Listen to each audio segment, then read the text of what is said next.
Hello, everyone, and welcome back to the Cretaceous Chronicles, a podcast where we talk about all things Jurassic. I'm Dominic, and I'm here with two guests this time. I'm here with, once again, Sam, but I'm also here with Maria. So welcome back. Thank you. Thanks so much. So if you guys remember from last episode, we sort of dived into exactly what got us into dinosaurs, Sam and I. But this time we are getting into the real deal, and we're going to be recapping the first 3 episodes of season 1 of Camp Cretaceous. So this is kind of where it all started, was with these first 3 episodes of Camp Cretaceous. And so first let's talk a little bit about like how we sort of found out that we were all into Camp Cretaceous.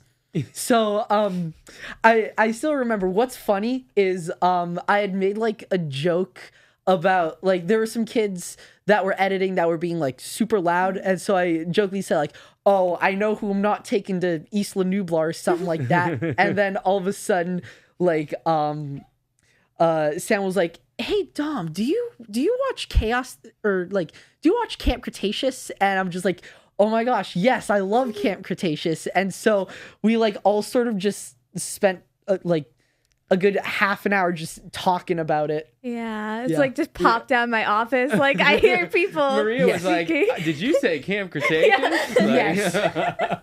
Yes. It was really fun to learn, and 3 sort of different generations. Dom, you're an older teen, Maria's in her 20s, so not like a decade, but still, you've got teen, 20s, and then I'm significantly older than that. Yeah. And that it had this appeal for 3 age groups was really cool. Exactly. And we all have like different experiences on how we found it too. Because, know, it's like I found it with a group of college students, which is random. I found it because, of course, I've like pretty much always been into dinosaurs and stuff. I stumbled upon it on Netflix because I think, you know what? I think my mother-in-law was up and she put it on for Jack and Avi, my kids. And I think that's how I stumbled. I think it was her, if I'm remembering correctly, that it was her. She found it. But yeah, it's so funny. And, Dom, I like the idea, and I think Maria did too, I don't want to speak for anybody, but of the first 3 together, because they are... I feel like the show really gets going after that, but the first 3... it could potentially, I think their viewership's been really good. They did the first series, 5 seasons, then the whole Chaos Theory, which is going really strong. Yeah. But I think there's the potential to maybe lose some people in those first 3 episodes because you don't really know where it's going. Yeah, like there's like, with the first 3 episodes, it sort of starts slow with like sort of just like the intro, but then after like in episode 4 of season 1 is where things really start to pick up. Yeah, it kind of like lulls you into like a false sense of security with the show, because you think like, oh, this is just gonna be a slice of life in like the Jurassic World camp. We're just gonna learn about dinosaurs and have a good time. But then then psych. Exactly. Yeah, I think that definitely those first couple episodes was thinking like, oh, this is gonna be very like kid-centric, and maybe they're just gonna like introduce the different, like I didn't see the hard right turn into people being eaten. Yeah. And I don't think I fully got until the episode, not to jump ahead on it, but where you see the helicopter fly overhead chasing the Indominus Rex. That was where my brain finally connected this is happening at the exact same time as the movie, but we're just seeing it from a different vantage point. Yeah. Up until then, somehow, I still wasn't putting 2 and 2 together that, like, there's going to be serious overlap here. Yeah.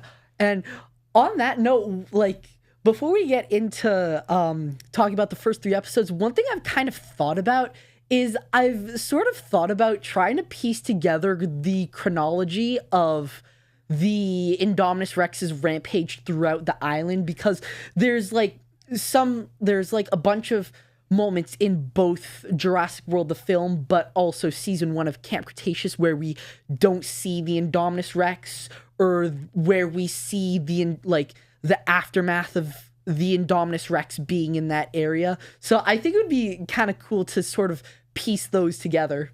Yeah, I totally can see that. Yeah. Yeah. Maria, I'm curious. Who is your favorite character from the show?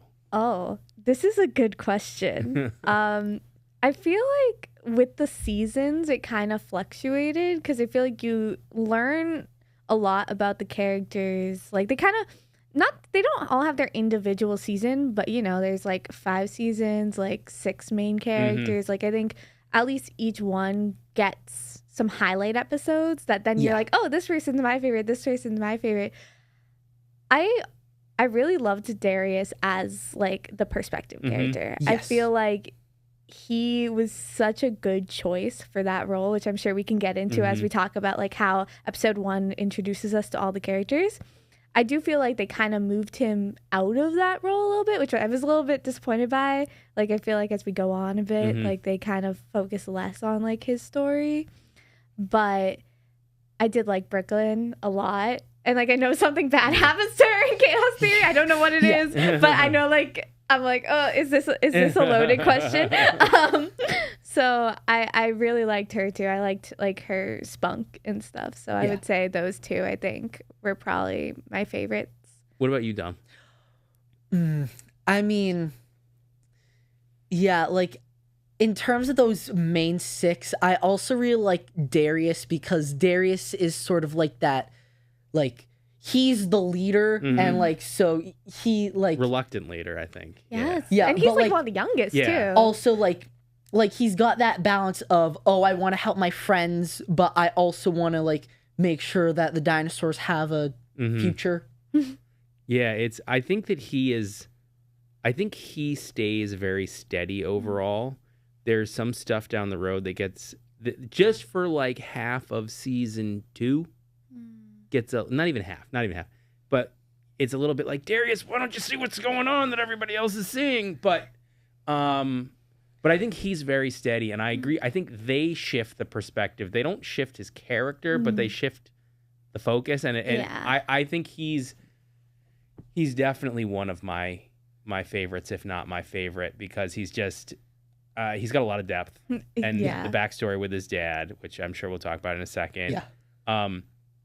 Ben really grows on me as we go. I think he's can be very cringy and hard to take in the first season, and then Kenji's like a much slower burn, I think, as far as he really annoyed me for a lot of the Camp Cretaceous, and then you kind of get insight. I think they did a really good job of at different.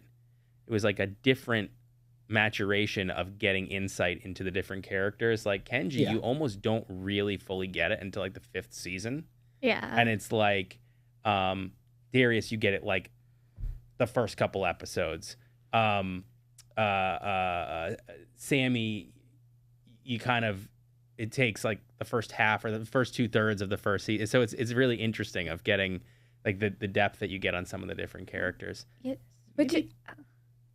No, go ahead. I was just going to say, which is super interesting, especially because I feel like the ones who take the longest to develop are Kenji and Yaz, who are the oldest. Yep. So I find it quite fascinating how like they're the ones that take the time to develop. And it's like, maybe it's because they haven't really had enough experience outside of their bubbles. Like Yaz, she's athletic, like she's been in that bubble of always being the best, but also having that pressure on her. Yeah. And so like that's kind of hard to remove yourself from that mindset. And then Kenji, he's born rich, but also with a really tough background, but that he hasn't fully been able to, because again, he was stuck in a really tough environment. He didn't really know that it was a tough environment, or like what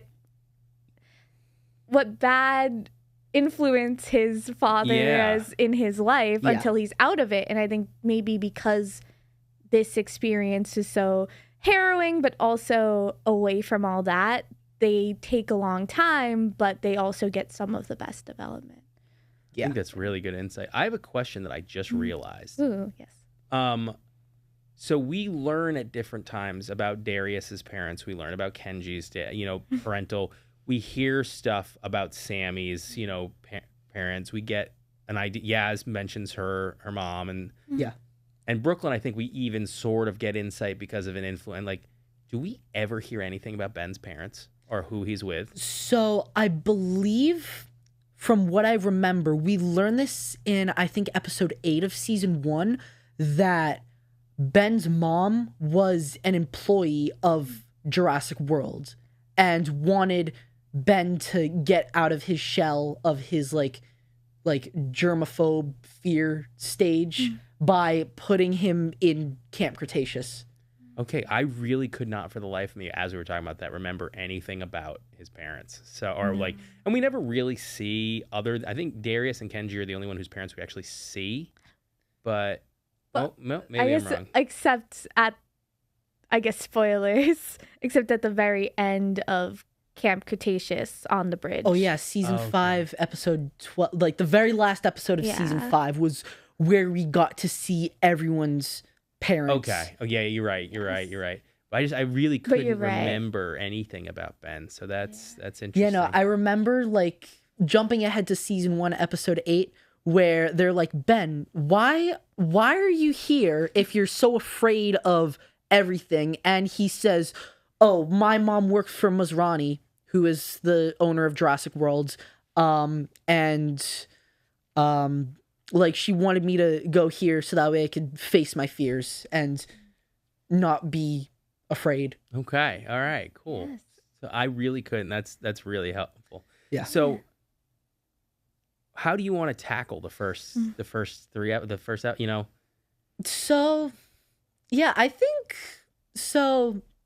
we should start by, well, obviously we like got a little bit of insight just now as to each of the characters, but I think let's start with Darius because that's the first character we see.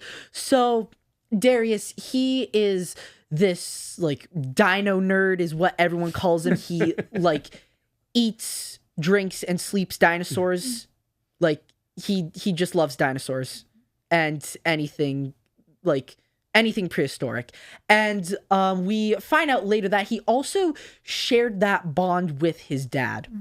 So we find that out in episode 4, which we'll cover next episode of the Cretaceous Chronicles. And so it starts off in like this sort of simulation. Like I remember first watching it, like we saw, oh, Isla Sorna. Are we going to be going to the other island? But then I realized like, oh, it's just a video game when he's in that like VR headset. And so that sort of brings us to why each of the characters are on the island, why they're in Camp Cretaceous. So basically it starts off with this like unbeatable video game, this unbeatable VR video game where basically whoever wins it gets a free pass to Camp Cretaceous. And so Darius, for whatever reason, is just determined to win this. And so we do get a sneak peek from his conversation with his older brother, Brand, where basically he's like, Dad wouldn't want this for you. He wouldn't want you to just do nothing but this video game, which, I mean, it definitely makes us realize that something happened with the dad. So like something definitely happened. And I think I believe, so there was a novelization for like the first couple seasons of Camp Cretaceous, but I think like the first chapter, it says something about like they all miss him or something like that, which like kind of tugs your heartstrings a little bit. And so eventually like Darius is like sleeping on this and he realizes that one of the levels of that video game involves like something we see in one of the movies, Jurassic Park 3, where they have that like the part of the Velociraptor skull that allows them to communicate with the raptors. And so because that he uses that and he ends up beating the game and makes it to Camp Cretaceous, which is then where it all goes from there. And it's interesting that none of these people really have there isn't really a connection between any of the 6. Like, they're not like gravitating towards each other, but there is a hierarchy, even though they all are kind of, and like Darius's intense knowledge of dinosaurs, he's kind of like, but because he's younger and because he's that dino nerd, they call him, and he is kind of like the outcast, but it's like they would not have survived without his knowledge down the road, which is really interesting. But for sure. Yeah, and like again, jumping ahead to like season 3 when like the Scorpius Rex is attacking, one of the lines he says, "We've only survived this far because we know how dinosaurs should behave." So like, yeah, so that kind of adds on to like they like might not have survived if it weren't for Darius's knowledge. What other characters do you think we get some insight into in the first 3 episodes? So in that first episode, when they're all like lined up at the arrival point, talking with one of the camp counselors, which we'll cover in just a second, we sort of like, I guess there's sort of like some hints, like Brooklyn, I believe she's like on her phone, like taking selfies. Is Ben she vlogging already, or is that like a little later? I think that might be like a little bit later, but and then also Ben's in the corner just vomiting because seasickness. Yeah. So we kind of learn their archetypes pretty much in that first like introduction. Yeah. And like Sammy, she's like excited, but you can hear like her country accent. Yeah, and her like southern accent. Yeah, you know she's like from a farm pretty quickly. Yeah. And then like I remember the head counselor Dave is just going through all of them saying like, there should be 6. And then all of a sudden Kenji comes flying in like a private helicopter. Yes. So and he like sort of like acts like rich and posh and like, "Oh, take this to my room because I'm rich," and like just acting like spiffy, I guess. I don't know. Exactly. No, I think that's a good term for it for sure. And I think like you can just feel that he thinks he's above all this. Yes. You know, and it's 100%. It's pretty clear. And like I think that's also what makes him clash so quickly with Darius and the other campers. And like I think the plot of the first episode, which we'll get in a little later, but I feel like you kind of learn a lot about their dynamics based on how they handled the situation like in this episode. Yeah. For sure. Yeah. So man, it's been like so long since I've watched the first season. And I think I remember as they're going through like all the campers, like Dave like goes through like, all right, let's see, we have Dino Nerd, we have Track Star, we have Superstar, we have Cowgirl, and I forget like what he said about Ben, but like, so he kind of gave us a couple hints. And so, you know, let's actually take a moment to talk about the 2 camp counselors, I think. Yes. So when we're greeted, or so like already we can see Sam thinking laughing about when they discovered that rap tape mixtape that yes, not to jump ahead, 2. but there are some really ridiculous like throwaway moments in the show that are pretty fun. Yes. So like so you have these 2 camp counselors. You have Dave, who's like the like surfer boy kind surfer boy, like quintessential. He's a super doofus. Yeah, like super like just slang, laid back. Like even the way he talks is like, "Hey," and the headband that he's always wearing for some reason. Let's see. And then you've got Roxy, who's like kind of like a polar opposite. She's like more serious. And so like, yeah, more she's clearly serious. the leader Yeah. of this duo. But they're sort of clashing because Dave says, "I'm Dave, head camp counselor." Yep, that's right. Head honcho, big shot. That might honestly be the exact line. I don't know. And then Roxy comes out of her car. She's like, "I'm Roxy. I'm Roxy. I'm head camp counselor." And they're just like, You just so get like this the moment. impression that Roxy feels like she is surrounded by children, not just the ones that they're looking out for, but also coworkers. Yes. That one, like this one quote from The Lion King that's like, I'm surrounded by fools. I'm surrounded by idiots. Which, I mean, to an extent she is. Yeah. Not just with Dave, but with pretty much everyone who works there. Yeah, and I will say, like, obviously we're not getting to it now, but I feel like these are two characters that get underutilized a little later. Yes. They could have done way more with them, but you know, I think that's just kind of how they decide to handle it. I keep hoping that they will bring them back in some way in Chaos Theory. Ooh, so. that actually would be interesting. Yeah, just to kind of see what's happened to some of these other peripheral characters in the time lapse that has passed. But yeah. So anyways, so they're all together. And so they end up on this truck sort of, and this is when Brooklyn starts her vlog. Got it. It's very like Survivor. I don't know if either of you have seen like Survivor, like the earlier seasons when they're in like the cars going to those prospective camps. Like that's the vibe you get from or this like car ride. What's the other series? Naked and Afraid that my parents watch. Yeah. It's and I mean that's why Brooklyn's there is basically because she's supposed to be this like famous social media like teenager. Yes. Who we learn, I don't know if we learn it in the first 3 episodes, but is homeschooled. Do we learn that at all, or is that more? I think we learned that in season 2. Okay. Well, we know that she's had a very atypical childhood, and that 100%. the reason that she's there is to help promote the park, essentially, have her do her social media stuff while she's there, you know. Yeah, and I think this like kind of shows the archetypes that like have kind of like we all know like the jock archetype, the nerd archetype, but in recent history, like the influencer archetype has become a thing in media. Yeah, and I think like pretty much everyone is represented in this group when it comes to those archetypes, and Brooklyn just happens to be that one. And you kind of can tell by her appearance too, with like the pink hair, and like she's 14, 13, and she's like,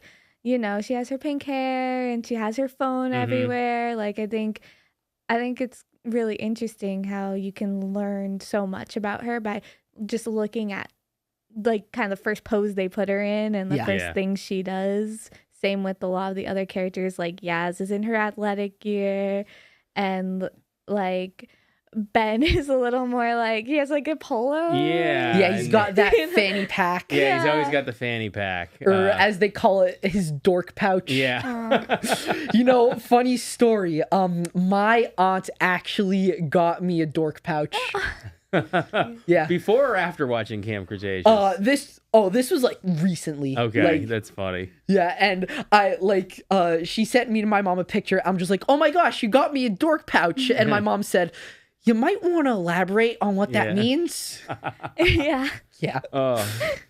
So episode 1, I know it's a lot of sort of meeting and greeting and getting to know the personalities and archetypes and sort of realizing that none of them really are connecting with each other, but there are some that are at the more top of the food chain, which is like Kenji, I guess just due to the fact that he's older and is rich and basically puts himself there and no one's there to tell him like no. And then Brooklyn as the influencer, and below her a little bit is Yaz. I think more just because Yaz really doesn't seem like she has interest in getting to know, like very abrasive personality. Yeah, I would say she kind of has like, besides maybe Darius, the second hardest time getting into the group, which we kind of see. I'm sorry, we should rewatch the episodes. But is in the first 3 episodes when we see her doodling in her notebook. Yes, and like, yes, it's in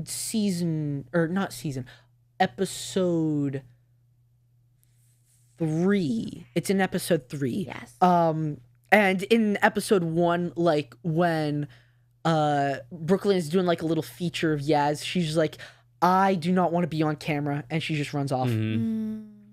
Which we kind of learn later is more just her shyness towards this group of people rather than her being abrasive like intentionally or her not liking the people. It's just she doesn't really know where she fits because again, like athletics is all she really knew. Yeah. And she's been so like it's not just like, oh, you're it's like you're like trying to be like on the like Olympian sort of track of being a jock, where it's like that's like you eat your everything is around athletics and your whole identity is around it, and that's interesting. And I think in the hierarchy, then it's like Darius is probably second from the bottom, only above Ben, and it's those things that it's like Darius is young, Darius is what nerdy. We think of as is nerdy, and then Ben is just like a hypochondriac that is sort of scared of his own shadow and everything, and so it's just an annoyance to everyone. Darius annoys people with his knowledge of dinosaurs, and everyone else is like, oh, I'm too cool for that, essentially. Yeah, because this is all like a group of like 13 to 16-year-olds. Yeah. So it's kind of that era of life where it's like, if you like something, you are uncool. Yeah, exactly. It's like it's like having a passion about anything is like, it's just so uncool. Which is so funny because like being in my 20s, it's like now it's like everyone's trying to like the stuff that they liked back when they were 13, but told they couldn't like it. Yeah. So it's kind of a weird cycle. And being in my 40s, I'm like, I need to find a passion so I don't go crazy. My only identity being like a dad and a husband is kind of like, I don't know. And then the one person, it's like they're clearly not in the top 3 in the social hierarchy, but also like they're just kind of a real outsider is Sammy. And it's because Sammy is so overly eager to please. And we do learn in season 1 why. We don't learn it yet. I won't spoil it, but we get hints at the end of episode 3, which we can get to once we get down. Yes. But that is is why I think Sammy's such an outsider. I agree. I think like we won't necessarily say what it is yet, but it's kind of like she's kind of put into a position where she feels like she needs to do a certain thing, which would obviously leave her on the outs with this group. So it's kind of battling things that she feels like is right to do versus kind of the people she's around and what she's learning. There's more to life than what she knew before. And like, more 100%. things to focus on. So from there, so they hop in the truck, they're going, and already we got our first little dinosaur encounter, and by little, I mean little, because it's one of the compies, the Compsognathus, that's like yay big. Yeah. So and so Darius is just like nerding out about this, wants to see the compy up close. And so they arrive at this like stunning treehouse. Gorgeous. Like like with all the like redwood trees that we like. It's referencing like the Lost Worlds, which is the second movie in the franchise.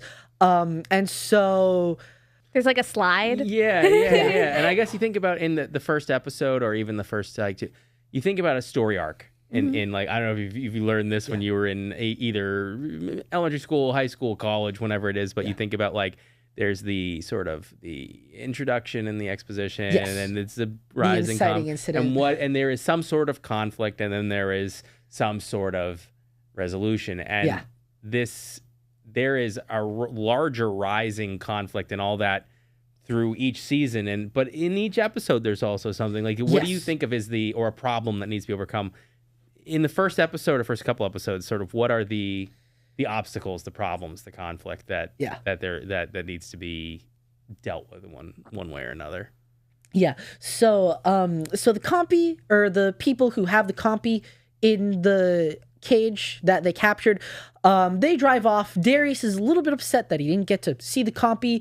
But this is where we get like the big like dinosaur moment, because they're at this zip line over this giant valley where there's just a bunch of herbivores that are just walking by. So you've got this huge herd. There's like Brachiosaurus, Stegosaurus, Parasaurolophus, Ankylosaurus, Sinoceratops, and like Darius is like he's just in heaven. Like this is his world. Like he's just like his Jurassic World, his Jurassic if you will. World. Yes, yeah. So yeah, he's like just having that moment where he's like, oh my gosh, look at all this. And so then you got the montage where they're just zip lining over the herd of dinosaurs as the Jurassic Park theme plays. I'm trying to think, were there other species? Hang on. Brachiosaurus, Stegosaurus, and Cowosaurus. I don't think I can help you with that one. Yeah. Sinoceratops. Maybe a Patasaurus. I'm not entirely sure. But regardless, bunch of herbivores. Lots of dinosaurs. Yeah, lots of dinosaurs. So they're going over. It's this like surreal experience. But Darius is still not satisfied. He still isn't satisfied. Like, yes, he had his moment where, you know, he got to see dinosaurs, but again, like, he wants to see more. Like, sort of like the cup that has no bottom, if you will. Like, he just can't get enough of it. So because of that, he makes the daring attempt to sneak out. So there are a couple rules. From what I remember, I think it's curfew at 8, lights out at 9. So curfew at 8, lights out at 9. So very strict because obviously this is an island with lots of danger. Lots of danger. So because of that, Darius, he sneaks out. And so this is where he sort of has a moment with Kenji because as he's sneaking out, Kenji turns on lights. He's like, well, hey there, what are you doing? Like that one scene from Guy 4 where Nico's in the window going, what are you doing in there? Yeah, that. Yeah, it's like when like the parents turn on the light and like they're already in the living room when you're like, you know, those commercials where it's like someone sneaking out. Yeah, and so he's even going on about like, look, I'm old, I'm rich, my dad owns a few condos, I'm rich. And so because that he uses that as like, I'm the leader because I'm rich. Yeah. And then he's basically like, I'm going to go too. Yeah. Right? Or like, he's like, I'm just looking out for you, friend. And like they're just going, I think. And then like Brooklyn steps in and she's recording all this. And she's like, is this what they call toxic masculinity? So so toxic masculinity, if you will. And then what happens? So then after that, nothing happens. It's totally peaceful. Oh yeah, that's how it goes on Jurassic World Park all the time. Yeah, nothing ever goes wrong. Nothing ever goes wrong. So they sneak out, and so they're looking for this compy paddock, supposed compy paddock. And so they come across this enclosure that many people who have seen Jurassic World will realize is familiar because it is the Jurassic World Raptor paddock where you've got the Raptor squad. So you've got Blue, who's the alpha and who's a very prominent figure. You've got Charlie, you've got Delta, you've got Echo. And so basically they're looking for so they believe that that this is the compy enclosure. So what they do is, so they're just looking around and Brooklyn tries to take a picture, but then Kenji takes the phone away from her and in doing so drops it into the enclosure. So what does he do? He goes down and he tries to retrieve it, which is very bad idea. Yeah, which I think shows kind of like his personality. Yeah, like his cockiness. Yeah, he just jumps into everything. And also his cluelessness too. Like he has no respect. It's not even like fear that like he's overly like, oh, I think he has no understanding of the danger that a dinosaur possesses. Like yes, even a dinosaur as small as a compy is still in danger, is still dangerous. And so he just goes in, and then and I think it's cool that we're introduced to some of these prominent animals from the main franchise that like Blue, who, not to give anything away, but like we see a good amount of Blue for several seasons. And for several like movies even. Yeah. So Blue's obviously very big in the movies, but like in the show, Blue is there, and that's pretty cool. And Yeah, Kenji goes in and it becomes a really dangerous situation real quick. Yeah. So like there's this realization that like those are some like pretty big bones. I don't think Compy would have been able to do this. And so that's when they realized this isn't the Compy enclosure. And so, but then it's too late because Kenji turns around and, well, so he's in this like sort of like double barrier, I guess, where there's like the bars, but then there's the concrete wall behind him. So like this sort of in-between area. And so that's where like he realizes, he turns around and Blue's right behind him. And so takes a picture, the flash sets off Blue, and they're all freaking out, and they're trying to figure out which button will like let Kenji out. But they press the wrong button and the cage raises up, which is separating Kenji from Blue. And so then I think from what I remember, Darius and Brooklyn break one of the pipes, which sets off like this huge cloud of smoke, or I think it's like a water pipe or something. I don't know. Some pipe, smoke, and they think that distracts them, but then all four of them are like shown off. And so then Darius goes down and helps Kenji. And then that's sort of where episode 1 leaves off, because then it goes into episode 2 where they're being cornered by the raptors, and eventually the park workers are able to stop the raptors. They're able to rescue Kenji and Darius, and obviously they're in some trouble. The only time that the Jurassic World / park workers are ever able to save someone and stop the dinosaurs without being eaten, I feel like. I mean, there was that moment from Jurassic World where the same thing, the raptor handler fell in. That's true.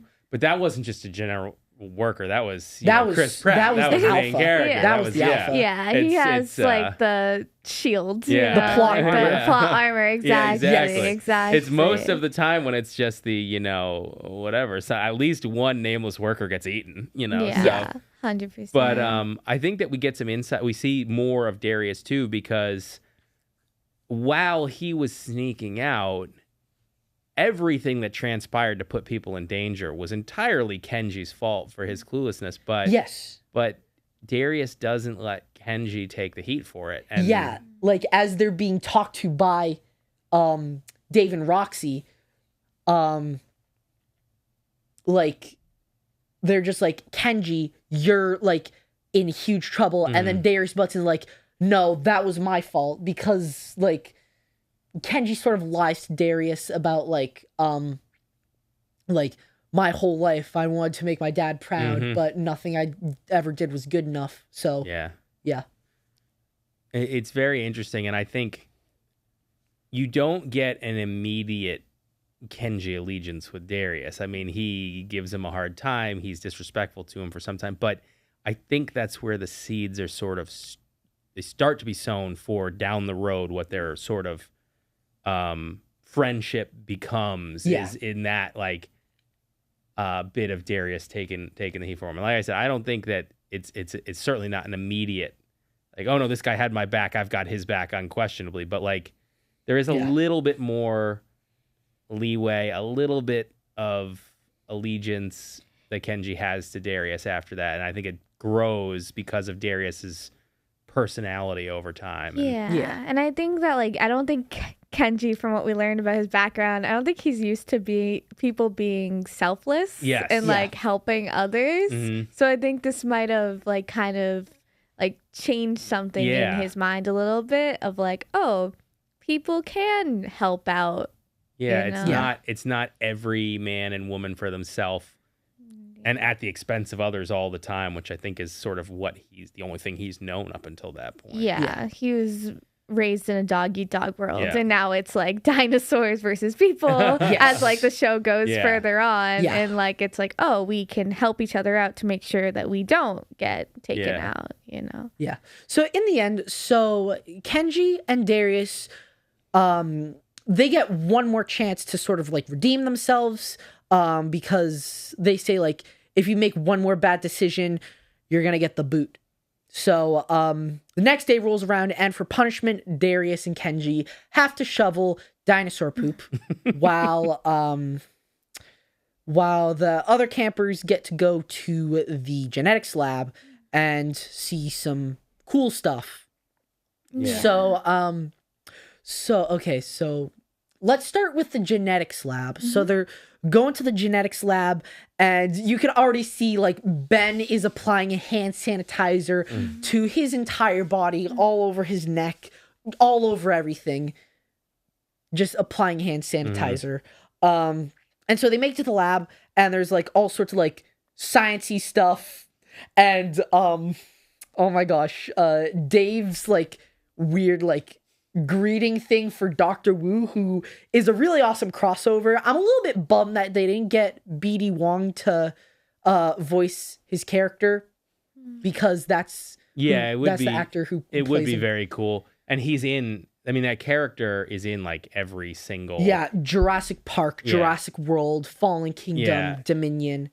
But it's interesting because I feel like they kind of flesh out some of his character as much in Chaos Theory as in anything. 100%. He's like such a secondary, I mean, he's a critical character, but also like you never really get to see the full reasoning behind what he does, I think, until this, which is interesting. But yeah, they do. I think the voice actor he sounds, passably like BD. Like he sounds very similar to BD Wong. Yeah. So it's not like this person sounds completely different than the actor, but there's some crossover of the actual actor from different movies that crossover into this. Say you wish that he was, but do we encounter some important dinos during the episode 2 and 3, right? Do we encounter? Oh yeah. Yes, So sticking with the genetics lab, so there is a batch of ankylosaurus eggs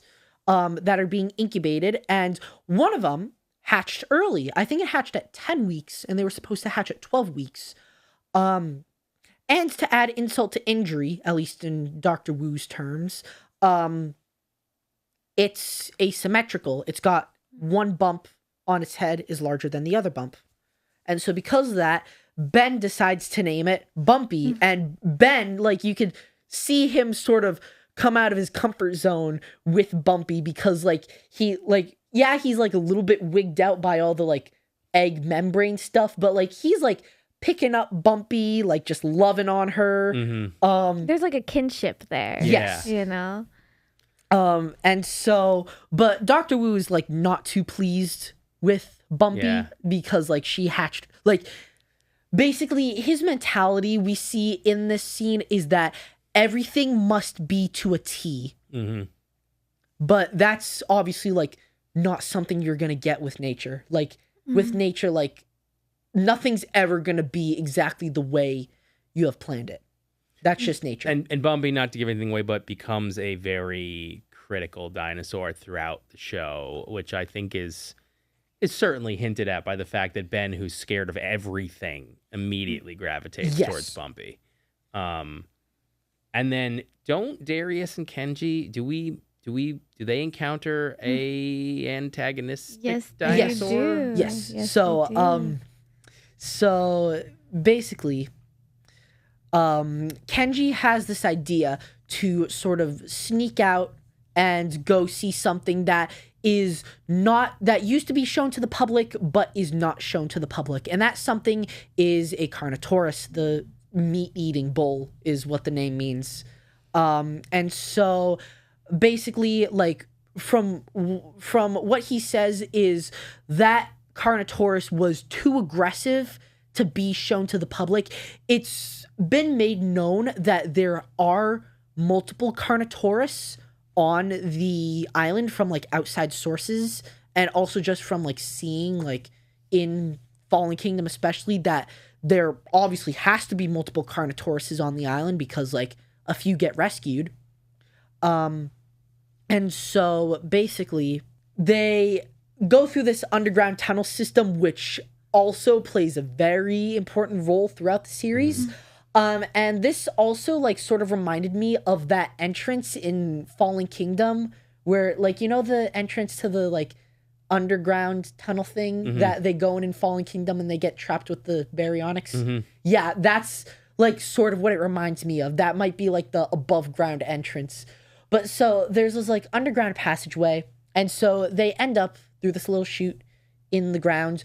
But they end up on the wrong side of the paddock. And so they end up in the paddock with Toro, the Carnotaurus, who that's what they decide to name it. Or I think that's what Kenji named it before Darius knew about it. And so basically they have this whole chase scene with Toro. And so one thing that like I've learned about is that Carnotaurus is like a very lightweight dinosaur and is like built for speed. Like all the adaptations that it has is like it was a fairly fast dinosaur. So because of that, like, so like they're running, but what Darius says is that like they don't do good around like when turning corners. So they're able to use that to their advantage, and they are able to escape through the chute where presumably like they put like a goat or a pig in there and the Carnotaurus eats it. And so they make it through, but as the Carnotaurus is pursuing them, it gets this big scar right on its muzzle. Yep. And so they're sort of like taunting it, and then they're just like, we should probably get going before we get caught away from our post, quote unquote. Yeah. And so turning back to the genetics lab for a little bit. So Brooklyn is like filming and Dr. Wu says like, you're not allowed to film in here. And so I brought that up because there's this really important thing that Brooklyn says to Dr. Wu. He says, or she says, without you, there is no Jurassic World. And so that ties into a line in Jurassic World where like Masrani, the owner of Jurassic World, and Dr. Wu are having this heated conversation about the Indominus Rex towards the end of the movie. And Dr. Wu says, all of this exists because of me. So that is sort of like where he gets it from, is from Brooklyn saying, without you, there is no Jurassic World. So she essentially gets permission to film in the lab and interviews Dr. Wu. And so you've got her doing the thing with Dr. Wu. You've got Ben and Bumpy sort of kicking it off. But then you've got Sammy. And Sammy is like, just like wigging out about all this stuff. Like she's just curious, asking like, what is all this? And for like a farmer, that's like quite an interesting. Yeah, a little bit interesting. Yeah, that she's asking a lot of questions. For a cattle rancher, that she'd be like overly fascinated in all this stuff. So, so eventually, it's like said like, oh, over there's my private office, and so, I think Sammy originally went down there, but then Dr. Wu got distracted with Bumpy, and as a result, Brooklyn snuck into his office. She bumps into Sammy. Sammy is able to play it off as like, oh, I was trying to find the bathroom, but I don't know, I just got lost. And so we both, so we know that both of them were snooping around in Dr. Wu's private office. Obviously, Sammy will get into why she was snooping around, but Brooklyn was obviously snooping around for internet clout. And so she goes into his office, looks up like some of the files on his desk. And so like some of the files, like I remember like as she's going through, she's like talking to herself and she brings up E750, which is important in season 2 and season 3. So let's just, take E750, store it in the back pocket for now. But then she finds a blueprint for the Indominus Rex, which is the prominent hybrid from Jurassic World. And also plays a huge role in season 1, which we will get into in a future episode. And so eventually she gets caught by Dr. Wu. And as a result, they all get thrown out of the lab. And as they're leaving, like Bumpy is just crying out for Ben, and like you can sort of see like, you know, the first thing she sees, she gets imprinted on. Mm-hmm. And so that's sort of how episode 2 ends, right? Is it they come back on the Jeep or whatever it is they're riding on? And... So they meet up with Darius and Kenji, and they're just like, hit the showers, you both stink.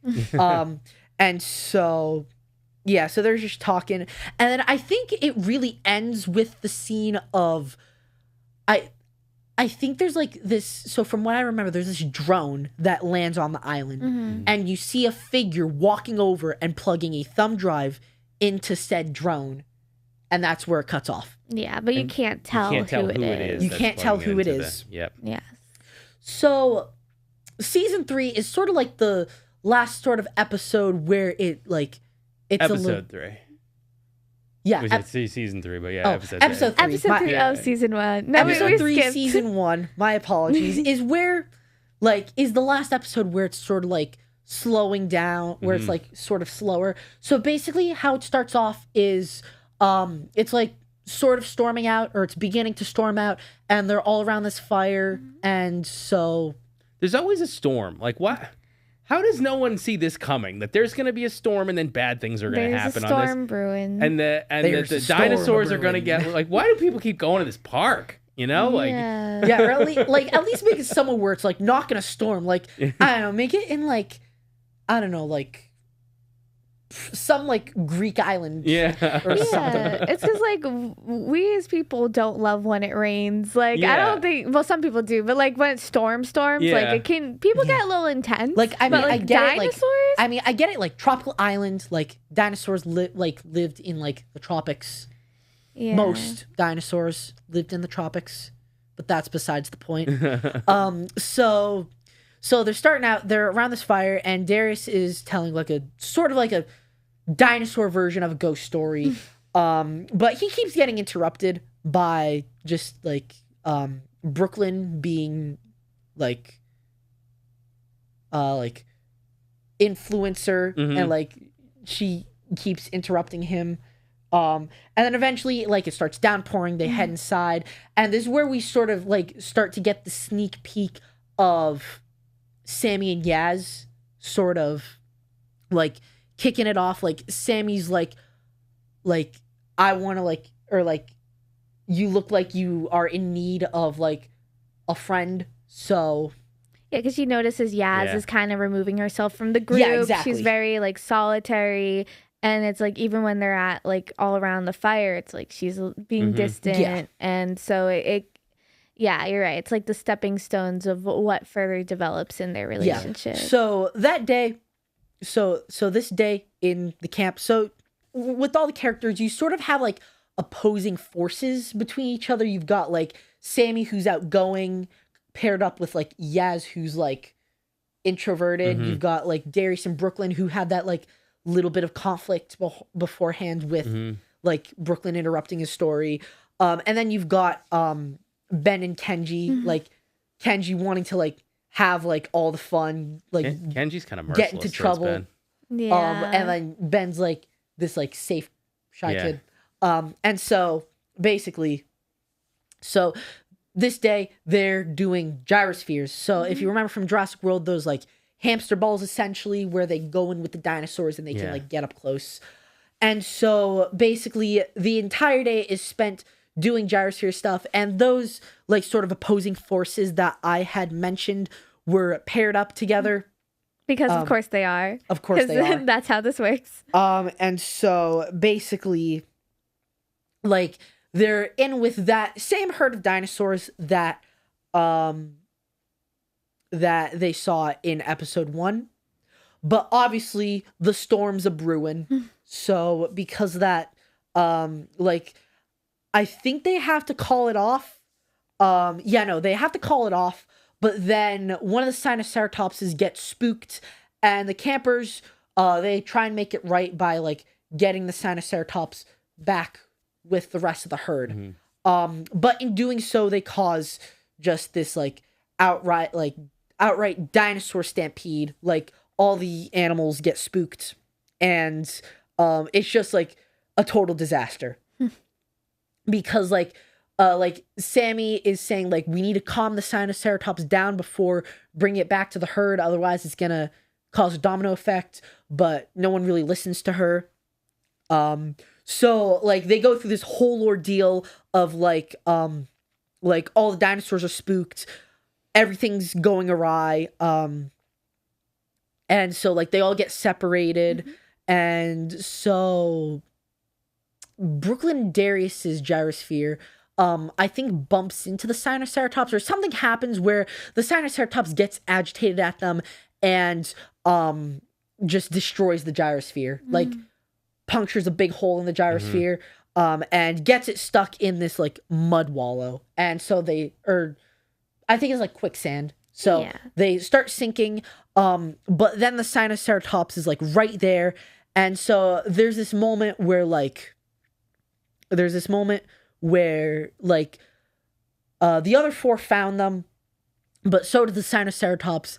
And you've got like this moment with Sammy, who's this like cattle rancher, and the Sinoceratops. And so basically, it's like this moment where like they gain that trust, like, and so they're able to use that to like utilize the Sinoceratops in helping Ben and Brooklyn, or not Ben, Darius and Brooklyn get out of the quicksand. And so in it, like, you've sort of got this like bonding moment between Darius and Brooklyn. Yeah, because I think like this is kind of when they both realize that like they do have, it's really the reason they're clashing is they both have leadership qualities. Yeah. And like I think, and they both like really care about people, even though you don't. At this moment, Brooklyn doesn't care as much about like dinosaurs. They show like, their concern and compassion, caring in different ways, but they both do have leadership, and I think they both have a hard time listening to other voices in the room. They both think, I know what's best for everybody here. I'm the expert, and just everyone needs to just listen to me 100%. And just get out of my way, and or just do what I say. 100%. So that's, I never really saw the similarities in them until you pointed that out, but there really is. It's just a little bit different ages, maybe slightly, or at least Brooklyn presents as being more worldly, mature. They're close in age. I think exactly, like she's had more like life experience, while Darius has more like book experience. Exactly. Yeah. So it comes out in different ways, but it's like they do both have this really strong like ability to lead. It's just both, since they're both so young, they haven't really tapped it correctly yet, and so they come to loggerheads a lot. And then I've like even realized after watching season 2 of Chaos Theory with my family, like Darius's personality throughout Camp Cretaceous, and not to spoil anything, but Brooklyn's personality in Chaos Theory, they sort of are similar in a way, because like they both have that mentality of, oh, I know what to do, I can do it all myself, and lack of transparency, I think, with people that are in it with them, or then people that they care of, like, you know, this sort of go it alone. Like I just need to go it alone to take care of everyone, or to watch out for everyone, or 100%. Just to keep everyone else safe. Is like, I need to take it on, and it's like, no one's really. I think that's sort of one of the sort of, you think about the getting back to the middle school, high school plot chart, is like, what else are key aspects of a story is like some sort of lessons learned or morals, and it's like, you need to let other people help. You can't do everything alone. I think that we see that time and time again with both of them. Which is interesting for Darius, especially being a younger sibling. Like, I'm the youngest in my family, and I think it's kind of interesting. I think it might be because of all the stuff that happened with his family that we learn about in a later episode, in episode 4. And also maybe like some like as they're like right about to escape the island, and then it all comes crashing down, like Darius kind of feels at fault for that. So maybe that's why a little bit. And so ultimately, episode 3 ends with the Sinoceratops, like basically from what I remember, they tie like a rope to the Sinoceratops and they lure it with like some leaves and it pulls the gyrosphere out of the quicksand. And so they're all like happy, they're joyous and like and thankful to Sammy, which is interesting given. Yeah. The camp counselors are none too pleased, however, and so they make them all like go to bed or like go back to their dorm room. Brooklyn and Darius sort of work out their problems. Yaz opens up a lot more to Sammy and like because while they were in the gyrosphere, Sammy was trying to get to know Yaz like by like asking her like all sorts of like icebreaker questions, and she was like sort of like short with her, Yaz, and so eventually she like opens up and like she talks a little bit about that scrapbook. Yeah. And like her artistic ability. Yeah. And so where and she starts to show like you see that like there's more to her than being an athlete. She just I don't think realizes it or is there yet. You know, she's ever known is being an athlete, but like you see that like no, her art's like really good, and but so that's a cool sort of vulnerability that she shows that. And it also shows that these characters have more depth than we know yet, which is really fascinating, especially because like the first 3 episodes, like yes, there's like conflict and drama, but like you think that everyone's safe at these moments. It's like there's no. Besides the storm of Bruin, there is no storm yet. You know, it's like everything is fine. So you're like, oh, okay. So at this point, especially I know when me and my friends were watching it, we were like, oh, well, this is cute. But like, is there going to be more? Like, will it actually pick up? How is there more content in the next like 6 episodes? And there becomes a lot very quickly. Yes, very quickly. So which we'll tackle in the later episode. But So the episode 3 ultimately ends with Brooklyn. She's editing her video on her phone and she realizes in the background of the video, Sammy is swabbing the Sinoceratops's mouth for whatever reason. And Sammy is looking over Brooklyn's shoulder and realizes, oh crap, my cover's been blown. And so that's just where it ends. Yes. And that is like the final really like, this is like the calm before the storm. Even though we had a storm this episode. This episode was based around a storm.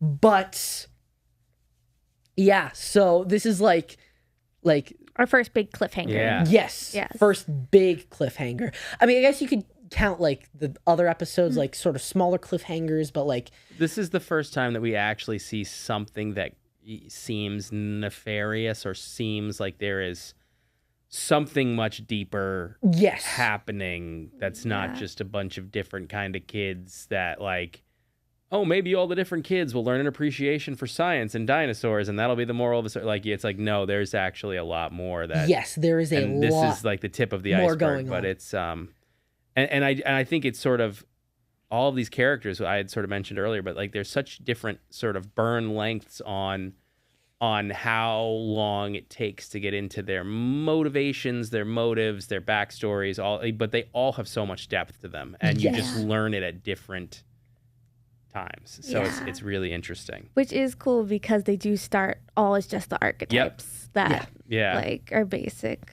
and then it's like, oh no, not really. You know, and not to give away too much, but Sammy's, when you talk about pendulum swings of what you think of a character and what you learn one thing and you're like, and then you learn another thing and you go the other direction, and how much you swing back and forth on your feelings about her as a character is and I think different people interpret her like I think she's a very divisive character. Like I don't know, like I know in our watch group, one of my friends like despise Sammy. Like I remember my dad saying after watching season 2 of Chaos Theory, like Brooklyn not Brooklyn, who am I talking about? Sammy, yes, Sammy was just like super extra is what he said.